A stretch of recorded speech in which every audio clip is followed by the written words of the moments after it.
The following presentation of the Triple Champions Awards dinner is sponsored by Tools Hardware and Supplies, Atlantic Hardware Limited, Azan Super Center, and New Budget Hardware and Supplies. Ladies and gentlemen, Drive Live Enterprises proudly presents the 2019 Triple Champions Awards dinner.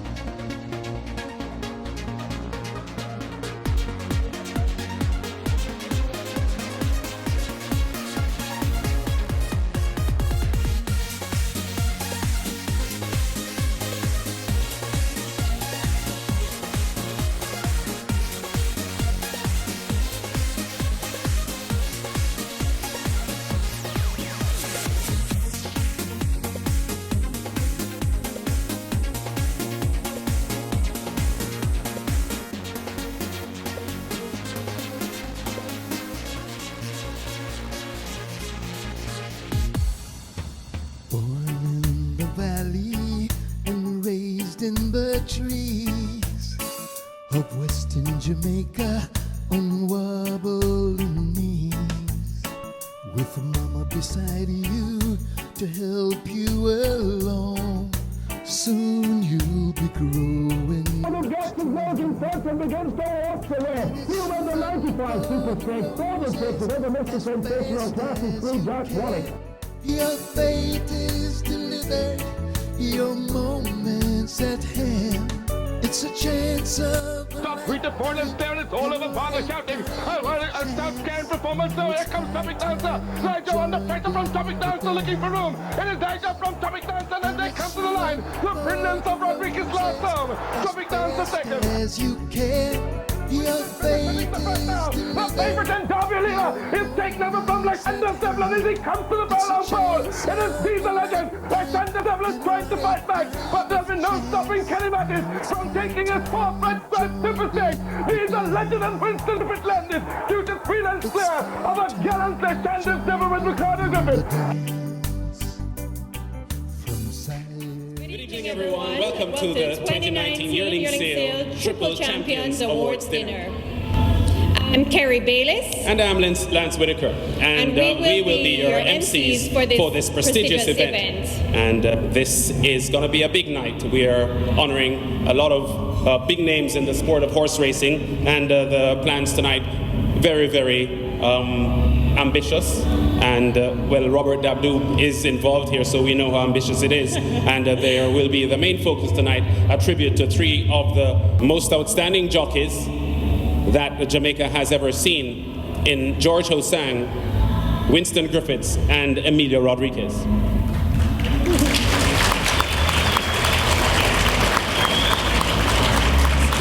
And tonight we will also be recognizing Jamaican trainers who are currently successful in North America.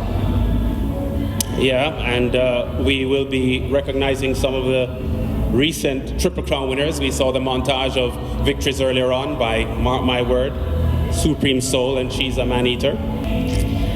We intend to highlight Jamaica's re-entry into the Caribbean Classic. Of course, Supreme Soul goes to the Caribbean Classic in December. Supreme Soul, bred at the Ham Stables, trained by leading trainer Anthony Nunes.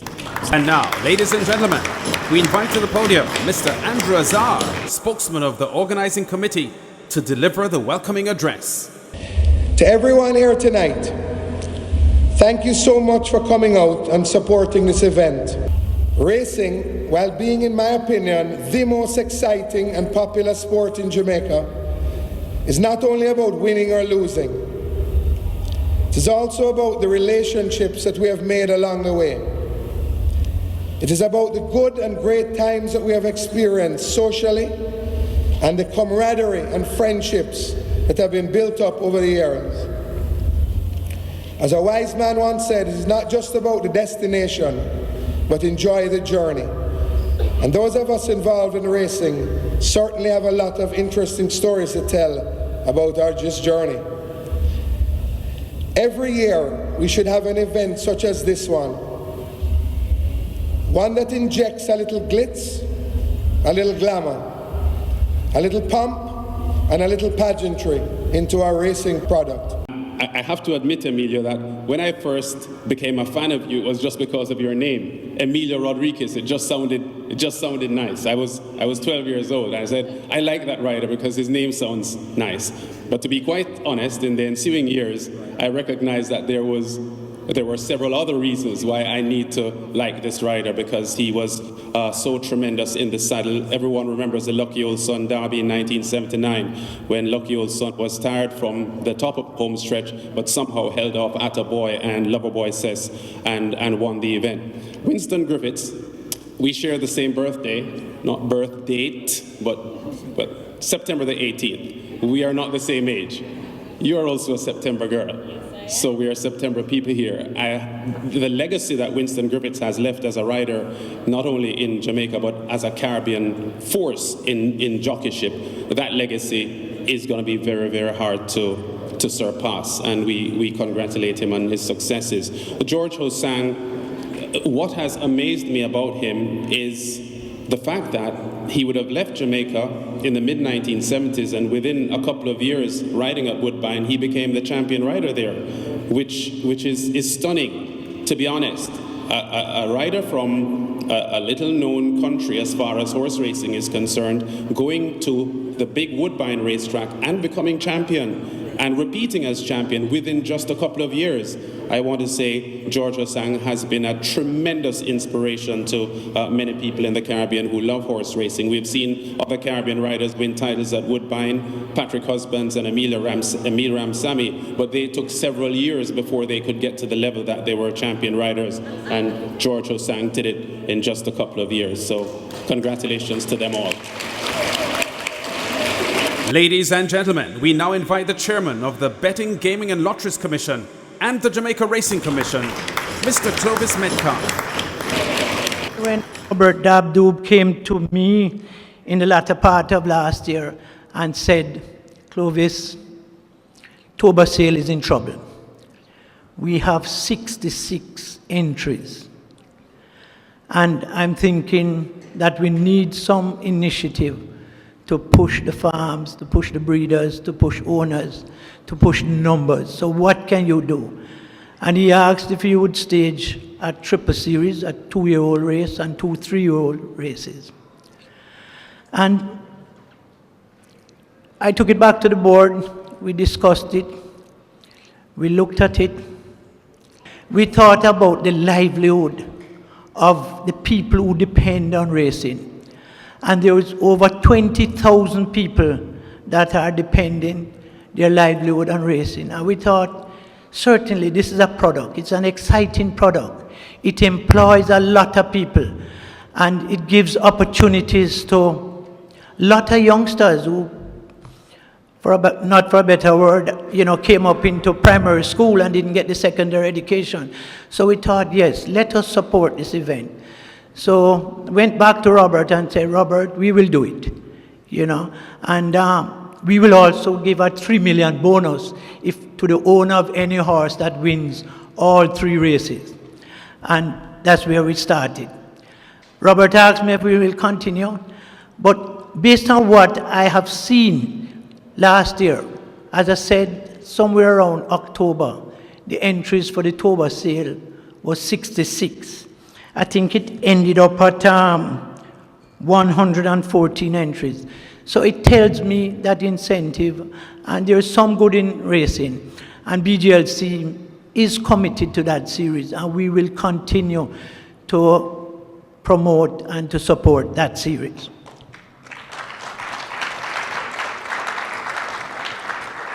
And now we are very privileged to have as our guest Mr. Christopher Lush, the Senior Vice President of Technology, Wagering and Broadcasting at Woodbine Racetrack in Toronto, one of North America's most beautiful and successful racetracks. We at Woodbine are really looking at ways in which we can change, we can innovate, we can update. Horse racing has been around again for centuries. I think it was just mentioned, it's the sport of kings. That said, things are changing, and I think we're in a world today where we're realizing that things are changing. When I first came on board, I was told there's 2 main problems to fix: field size and purses. If I can fix that, everything else is solved. And I said, well, it sounds quite simple when you think about it, And then we really got into the details of, okay, well, not just that, it's whether or not takeouts are an issue. And then breakage, medication, urging rules, quality, everything seems to mix into this. I then said, this is actually micro. We're looking at it from such a micro level. We're looking at it and saying, okay, so we got to fix breakage or takeout. We have to fix these small little things and that's going to fix the industry. It's not true. I think when we all step back and look at it, there's two main problems we have in horse racing today, and that's players and owners. Everything else sits sort of in between. And I think two sides of that fence. And I just heard my colleague who spoke previously talking about ownership, and that's a big piece of what we're looking at. And I've looked at models around the world and figured out what can we do. Syndication, fractional ownership, horse clubs. So many different ideas that are out there to figure out how we get more owners into the field. More owners equals more horses equals more field size, more competitive racing, more quality racing. So many things. We just need to find out how we can do that. Ironically, when I actually started doing research, I found out that if you look at Australia as an interesting example, they have a very big syndication piece. 1 in every 24 persons in Australia owns a piece of a racehorse. And that may be a very small 1,000. It may be a small or a larger fraction. But everyone's involved, everyone's engaged. They love going to the track, they love betting on the horses because they have a piece at stake, which changes that whole dynamic. I think it changes the engagement model. I think it's a unique way of looking at it. I obviously love the idea of trying to bring in new owners, but there's only so many owners out there that are willing to spend, and sometimes it's $50,000, $100,000 a year to race, to train a horse. And these aren't small numbers. So how do we actually get that group to grow? And the flip side, and this is my specialty, is really players. When I say players, we're talking about product. We're talking about people betting on horse racing. This is how we fund purses. This is how we fund, the industry itself. So this has to innovate. Now we talk about product. We talk about, is there a new pick 6 or a pick 9? Is there a new trifecta or daily double? These are variations of our existing product. I think what we need to figure out is how do we attract younger players, younger demographics. The one thing I consistently see is people come to the track and they say, okay, I want to place a bet. How hard is it to place a bet? Well, it's quite simple if you want to place a bet on a horse to win. If you want to start playing exotic wagers, you want to start playing supervectas and trifectas, it's actually a lot more complex. And a lot of people find this not very intuitive and really tough to do. So we need to figure out how do we get products, how do we get platforms, how do we get new wagers into the industry and being able to actually bet on horse racing. We're finding ourselves, I think, and even in North America and across Jamaica, in a bit of a stagnation point. So Woodbine, we've really been looking at innovation. What can we do? So we're looking at mobile platforms. We're looking at figuring out ways of making it innovative, giving tools to young people, bringing in newer and younger demographics to the sport. Ironically, we have a very large platform in Canada we call HPI Bet. And it's a fantastic, basically, online wagering platform. And when I started with the organization, I looked at it and said, this is amazing. I'm really impressed with the capabilities. What are the trends like? And the first thing that came to mind was, we're seeing growth. And I said, that's fantastic, so we're growing. Where are we growing? Can you show me the demographic? And ironically, we're actually growing in the 60 to 70-year-old rate. And we're actually growing in the 80 to 90-year-old numbers. I couldn't believe this. And actually, the 50 to 60-year-olds, we're still seeing a bit of growth. We're seeing declines, 30 to 40-year-olds. Declines in 20 and 30-year-olds. So obviously, we need to do something. We need a way of actually getting younger people engaged in this. And I think that's through mobile products. It's different platforms. And when I talk about globalization, I do talk about Woodbine being that sort of Switzerland in North America. We are very independent and we work with everybody. So my colleague Mike is going to be up in a few minutes to talk about Stronach. And I work very closely with Stronach Racing, and we're not really competitors. We work together in the same field. The same as we work together with a lot of other industries, a lot of other countries around the world, including Jamaica. So I'm not quite sure where we are today, but I just asked my head of simulcast that we're this close to inking a deal to be able to let Canada bet on Jamaican racing. So I was hoping to be able to open my app tomorrow while I'm sitting at, Saturday, while I'm sitting at Caymanas and actually place a bet through a Canadian 80 on a Jamaican race. But I think we're probably a week away, but hopefully that's going to change the dynamics and make this a much smaller world in the end. Ladies and gentlemen, it's now a special honor for me to welcome as one of tonight's guest speakers, Mr. Jose Zahir, General Secretary of the Caribbean Racing Confederation and one of the most influential persons in the growth of the Caribbean Classic, Mr. Zahir. I want to thank Robert Davot for all his enthusiasm and for all his effort to get Jamaica back to the series.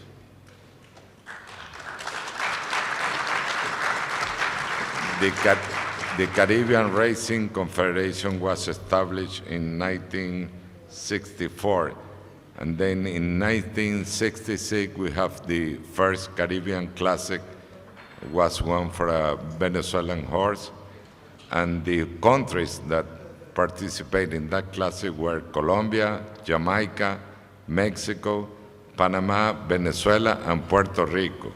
The race was a great success, and since then we have had 52 editions. The last two at Gulfstream Park, and this year is going to be at Gulfstream Park again. After the Caribbean, we start with Confraternity Group Classic, and then in 2006, Miracle Man won the Classic. So let's get a boot to Miracle Man. Was a great horse and a beautiful horse. After that, we have been with 3 more classics: Damas del Caribe, Velocidad, and Invitational. Also, I want to say that in Venezuela, we have a great Jamaican guy that was Faris Siadi, who was born in Kingston, Jamaica in 1919, went to Venezuela in 1951, and won more than 3,076 races in Venezuela. Although he never learned to speak Spanish, he was a Venezuelan. He was great person. He won 10 times the leading trainer statistic, 4 times was the winner of the Simón Bolívar. At that time, the Simón Bolívar purse was greater than the Kentucky Derby purse.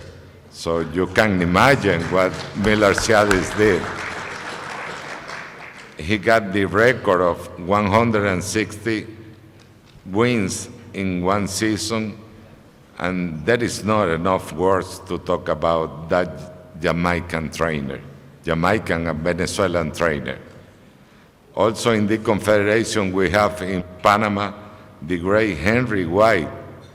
He was called the takeaway. He was very good too. So Jamaica have been exporting not only horses, have been exporting trainers, jockeys, and all of that. Ladies and gentlemen, we are very, very proud to introduce our keynote speaker, representing North America's leading horse racing conglomerate, Stronach Groups, of which he is president of the racing division, Mr. Mike Rogers. So thank you. It's actually a pleasure for me to be here. I'm also from Canada as well, so getting out of the snow was a pleasure. And I want to reiterate what Andrew said in his opening remarks. Saying no to Robert is extremely difficult, so that's another reason why I'm here today. But I want to try to talk about some things that we see from the Stronach Group from our lens. I'm fortunate enough to be elected to the Breeders' Cup Board of Directors. So I'm on that board, and I get to sit in those meetings and see how the Breeders' Cup grow. I'm also fortunate enough that I was a business manager for Adena Springs through its glory years when we won multiple Eclipse Awards, multiple Sovereign Awards, multiple Grade 1 wins. It was a very thrilling time for me as a young man to head that operation. And I've transitioned now more into the racetrack operations, but sitting earlier tonight with Clovis at the table, and he was showing me his mares pedigrees and his stallion pedigrees, and I was really getting a lot of enjoyment out of that work that I used to do and thinking about the matings and the matches that go into that. But there's a really key thing about the breeders that I don't think a lot of people recognize. And I've heard over the years many times people talk about having a racing commissioner, and the United States should have a racing commissioner, just like the other sports leagues. If you look at the NFL, the NHL, the NBA, or the Major League Baseball, they all have racing commissioners, and they seem to be functioning quite well. Why doesn't horse racing have a racing commissioner? Well, one of the fundamental differences between these two sports, ours and those sports, is the people that own the talent in the sports leagues are the ones making the decisions. They're the one making the rules. They're the ones negotiating the media rights contracts. But in horse racing, and I sit on both sides of this equation, it's the guys that own the stadium that are making the decision. And we own stadiums, and I know what it's like. We're making the decision. Where in the sports leagues, the guys that own the stadium are just the hosts. They just host the events. Very rarely does the sports league actually own the stadium. So the stadium, it just acts as a host, and the guys that own the talent are making the decisions, and they're working together to negotiate media rights. But in horse racing, it's not that way, with one exception, and that's the Breeders' Cup.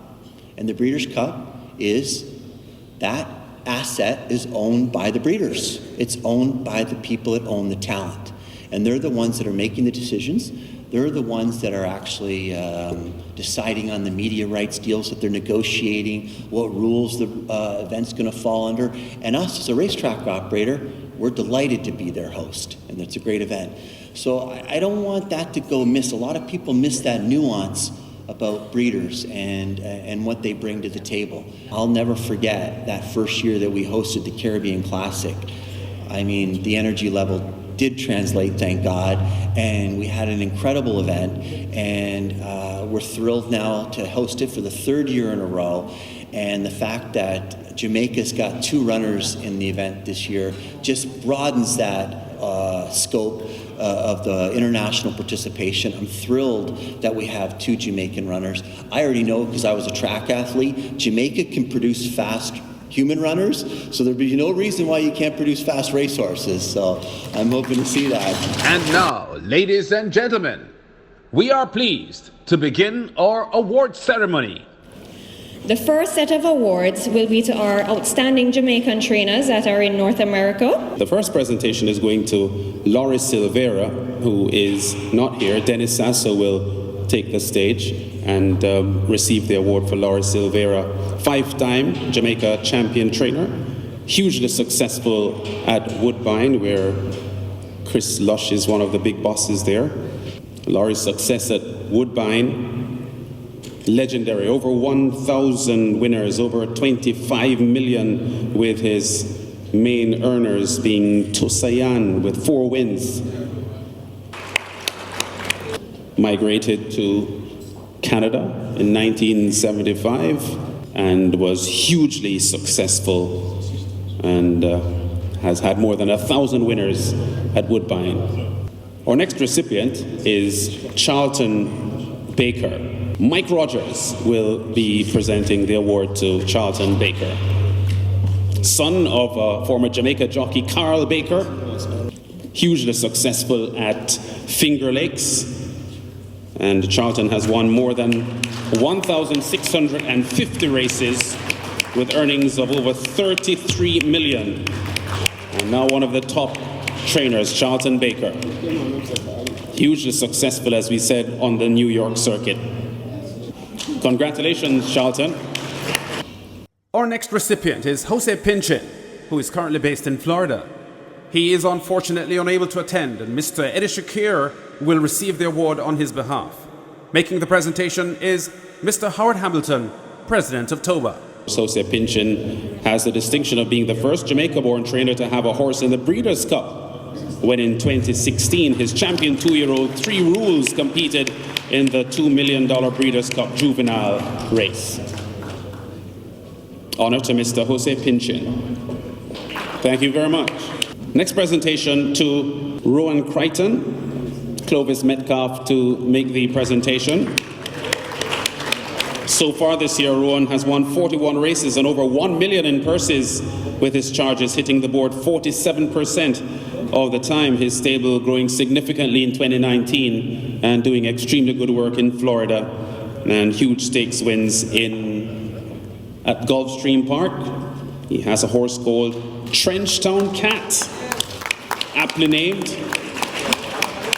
Had some stakes victories and so on. Clovis Metcalf makes a presentation to Rowan Crichton. Ray Handel, little known to the Jamaican racing fraternity, but he has career earnings in excess of 5 million and over 100 winners.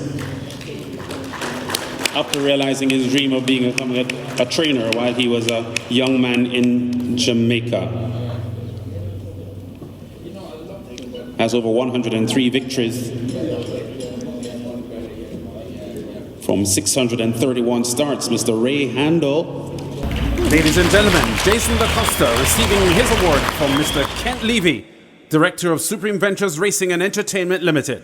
So over the last 10 years, Jason, son of 18-time champion trainer Wayne DaCosta, has been basically in Florida and Thistledown in Ohio, where he's now presently stabled. The last 3 years has seen his charges finishing in the money upwards of 40% of the time, Jason. Winning 51 races in 2017, 49 in 2018. And he, at the moment, has lifetime earnings of over 5 million with 315 winners. Jason DaCosta.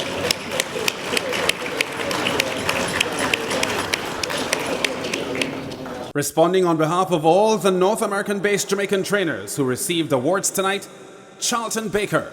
Starting off in Jamaica, where I got the seed of just wanting to be a racehorse trainer. That's all I wanted to do. Going to school in Excelsior. Most of my studying was about racehorses. I wanted to be a trainer. So it's just great to represent all the time my Jamaican heritage. And you know what I'm saying? Jamaica's always been a patriot of their sportsmen, whether it's track and field, racehorse training, whatever it is, Jamaica's always been patriotic to that. So being the support, getting a lot of support from Jamaicans all over wherever I've been, every track I've been. And now, ladies and gentlemen, we come to the Triple Crown Winners Awards, honoring the last 3 Triple Crown winners in Jamaica. Our first honoree tonight, mark my word. It will be the 16th in Jamaica, the 10th at Caymanas Park, and mark my word, wins the Triple Crown. Ladies and gentlemen, the connections of 2010 Triple Crown winner, Mark My Word, to join us on stage to make the presentations to the connections. There he is, the man responsible for conditioning Usain Bolt to world records and being the fastest man that has ever lived. Welcome to the stage, Mr. Glenn Mills. Let's get Mr. Richard Azan here, trainer of Mark My Word, in honor of their 2010 success. Glenn Mills making the presentation.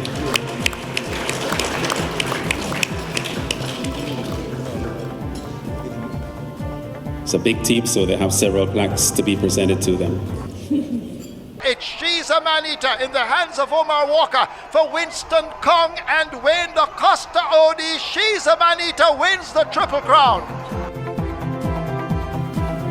Collecting the award, Mr. Winston Kong and Wayne DaCosta, if you could please join us on stage.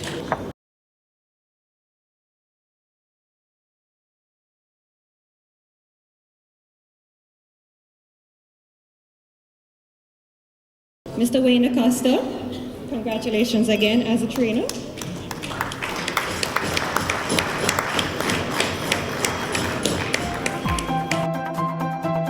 Next up, the most recent of the Triple Crown winners in Caymanas Park history, Supreme Soul. Supreme Soul is rallying on the rail. What a St. Ledger inside the final 16. Tuna Ciliata fighting. Supreme Soul coming once again. Supreme Soul and Tuna Ciliata have gone by. So Mr. Sharp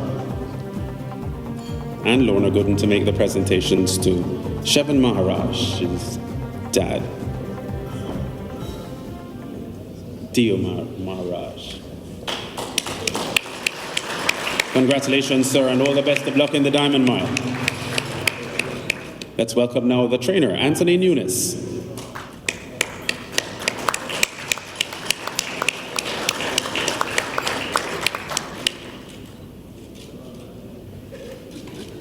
The groom, Adrian Taylor, has done a tremendous job with Supreme Soul. Congratulations. Clovis Metcalf comes up to represent the Ham Stables this time. Before we start our main ceremony tonight, we would like to say a special thanks to our honorary guest, Sandy Hawley. Sandy is a Hall of Fame jockey in both the United States and Canada, and indeed was also inducted in the Canadian Sports Hall of Fame. Sandy was named Canadian Top Athlete in 1976 and also received his country's highest honor, the Order of Canada. Sandy is the first jockey in history to have won over 500 races in 1 year, breaking Bill Shoemaker's record at the time. He won over 6,000 races and in excess of $88.6 million. Sandy and George Osang shared many battles on the turf at Woodbine and were great competitors for the jockey's title for a number of years. Off the track, Sandy and George shared a friendship and great mutual respect. We are truly privileged that Sandy would honor us tonight with his presence at this function. And now, ladies and gentlemen, we proudly present the highlight of tonight's function with the awards to our triple champion jockeys, George Hosang, Emilio Rodriguez, and Winston Griffiths. Winston has won more classic races than anybody in the world. Is he better than George?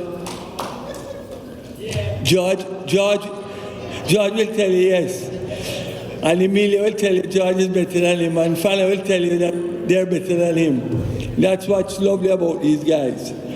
But then you say, well, that's not fair to say about George, because George went to Canada and he became champion twice. And there you go.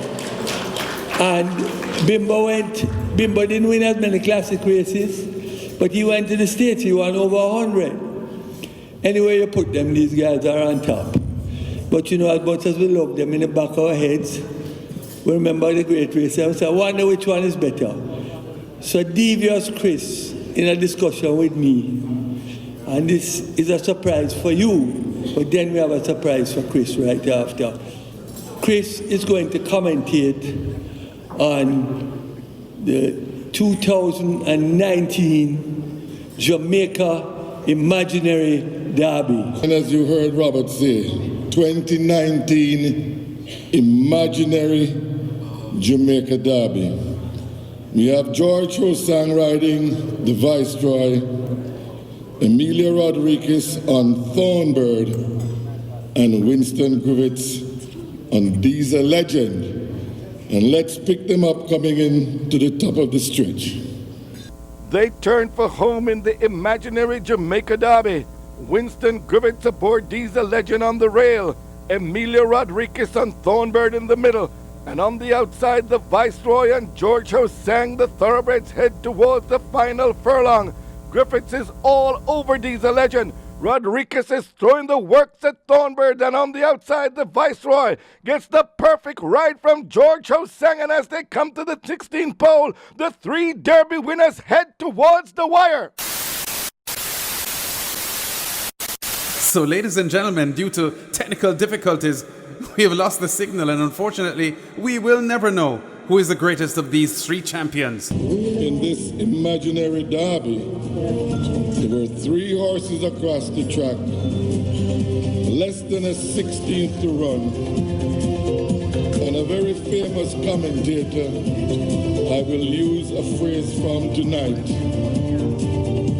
when he said, the 3 Derby winners hit the wire together in a dramatic finish to the imaginary Jamaica Derby. So, ladies and gentlemen, tonight we have the grand opportunity of honoring the triple champions. A true champion, ladies and gentlemen, rocky start to his career, proceeded to win the title in Jamaica, migrated to Canada, won the title up there. When he arrived in Canada, the word was, we don't really like Jamaicans up here, you know. The second word was, we don't like Chinese people up here, you know. So here's what he's faced with, because he's of Chinese origin and born Jamaican.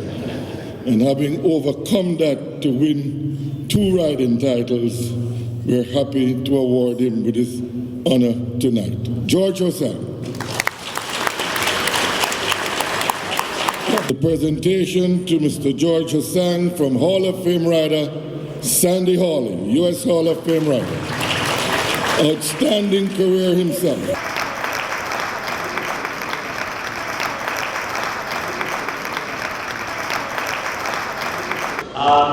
Let me just say a quick thanks to Ryan and Super Inventors for such an extravagant night. And I don't want to forget to say thanks to all, each and everyone who ever put me in a race. From the top to the smallest little guy with 1 horse, thanks so much. Our next recipient is the people's favorite.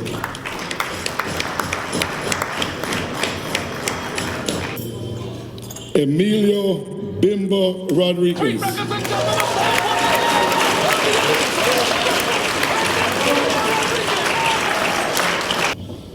Emilio Rodriguez built his name in Jamaica before venturing to the United States on different occasions, returning home, going back to the U.S., coming back home, to treat his fans at home with the prowess that he showed in the saddle from a very young age. One of the greatest Derby winners, lucky old son. For those who were privileged enough to witness that race at the track, knew that if it was not for Emilio Rodriguez, lucky old son would not have been a Derby winner. His venture to the States earned him over 100 victories, and in Jamaica he was champion jockey 3 occasions. I'm going to ask Mr. Mike Rogers to come forward as tonight we honor Emilio Bimbo Rodriguez, who is on stage with his family.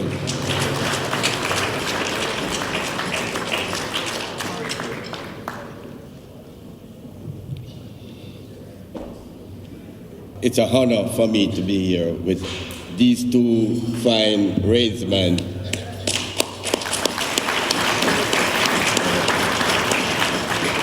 And the colorful speech that Mr. Dabdo gave me, although I don't remember my name one of the times. So.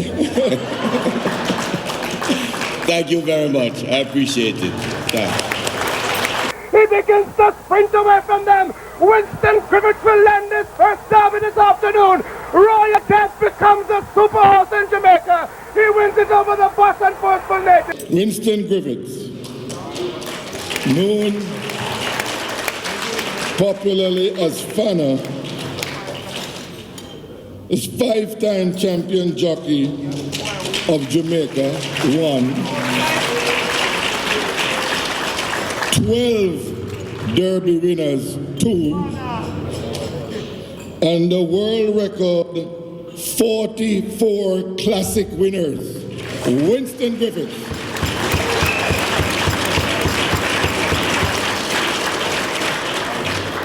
It is great for what Toba has done tonight to honor these 3 gentlemen and Winston's closest partner in racing for many years. We are going to invite Mr. Philip Fiani to come forward to make this presentation.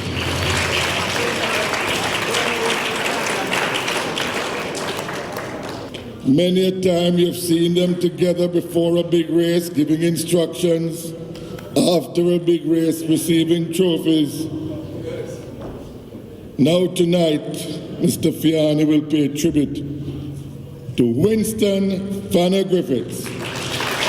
44 classics, ladies and gentlemen.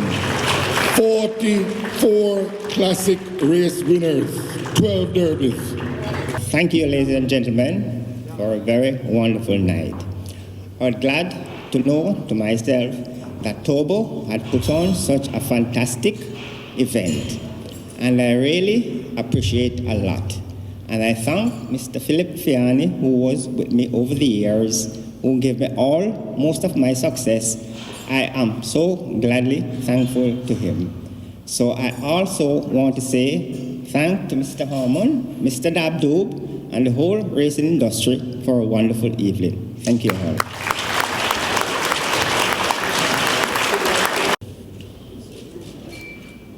Ladies and gentlemen, the triple champions.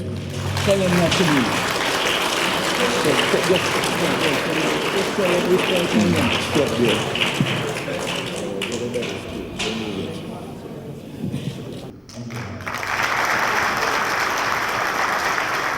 As we mentioned earlier, there are two special events tonight involving Mr. Armand.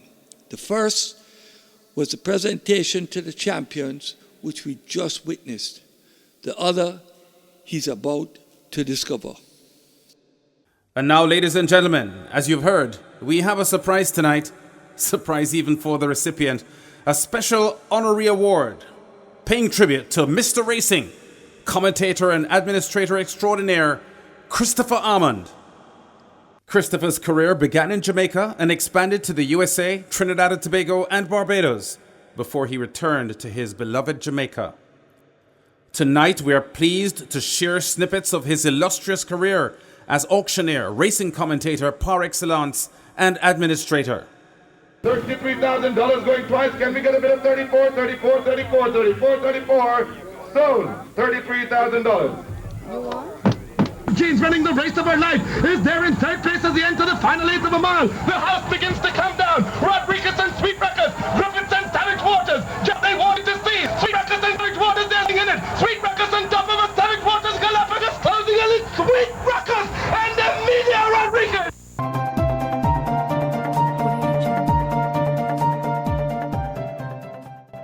Ladies and gentlemen, as a tribute to Mr. Armand, our triple champion awardees, George Hossam, Emilio Rodriguez, and Winston Griffiths, have agreed to jointly make the presentation. All protocols observed. I'd like to thank the Thoroughbred Owners and Breeders Association of Jamaica for this award, especially its host tonight, Mr. Robert Dabdoob. Thank the triple champions, George, Winston, and Amelia, for making this presentation to me. Thank the racing industry for their support for over 50 years, and may we all continue to enjoy a wonderful evening. Thank you all.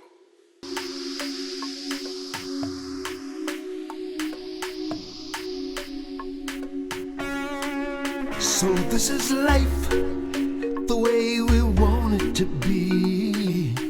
Running fast and running free. We've paid the price. Face the adversity.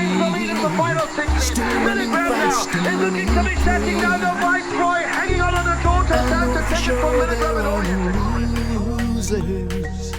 Everybody gives, everybody gets. The torch is lit and now we're breaking away. Deputies report just toward the outside of Haversack on the rail. Crusaders shield in the center. Two men not catching them fast enough in. Deputies report put down by Emilio Rodriguez. Two men closing but late. Deputies report on when the race is run and the battle's won, you'll be shining bright like the stars. We'll be shining bright like the stars. On top of the hill is the way we all wanna be, yes. Running fast and running free. We've got the will, we've got the ability. Stepping high and stepping free. Go to the limit, take it to the wall, and keep your eyes on the golden prize. The pressure's on, but don't you stumble and fall. Follow that voice inside you, saying never give up. You must never give up. You're a winner. You're a golden child. You're a champion. Yes, you are. When the race is run and the battle's won, you'll be shining bright like the stars. You'll be shining bright like the stars.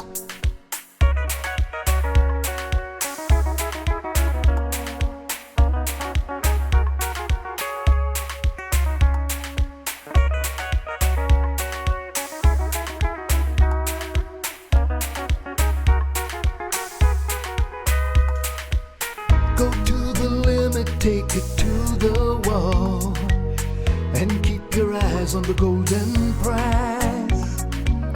The pressure's on, but don't you stumble and fall. Follow that voice inside you, say you never give up. You must never give up. You're a winner, you're a golden child, you're a champion, yes you are. When the race is run and the battle is won, you'll be shining bright like the stars. You'll be shining bright like the stars. Oh, now. Hello, gentle people. The horse race industry has lost a great icon in Chris Armand. Chris was a good friend of mine who made futuristic changes at Caymanas Park that will not be forgotten for generations to come. Chris used to invite me to Jamaica to ride on big occasions while I was riding in Florida. He used to book all my mounts, all winners, except for the ones that I messed up. Once again, to the Armand family, my condolences for their great loss. Chris, you will always be remembered. God bless. Good friends like Chris are very rare. We are friends for over 45 years. His name for me was Willie Carson. He encouraged me throughout my career and even took me to Canada to gain some experience in riding. He was a dear friend, always smiling, pleasant and vibrant. Chris was more like a brother to me. We share many fond memories. He was a great racing administrator in many different capacities. I will miss him. His friendship was a blessing. Farewell, my friend. I am taking this moment to say condolence to Mr. Armand family and friends. Christopher is a very good friend of mine. We knew one another for over 40 years. The racing industry missed a well-known brother of the soil. Christopher is the person who you can really go to with anything. Any problem you have, just go to Christopher, and Christopher is the person who will always guide you, keep you on the right track. I know Christopher for over 40 years, and I never have a problem with Christopher. All I can say to you, Christopher, sleep well until we meet again on the other side. May God be with you.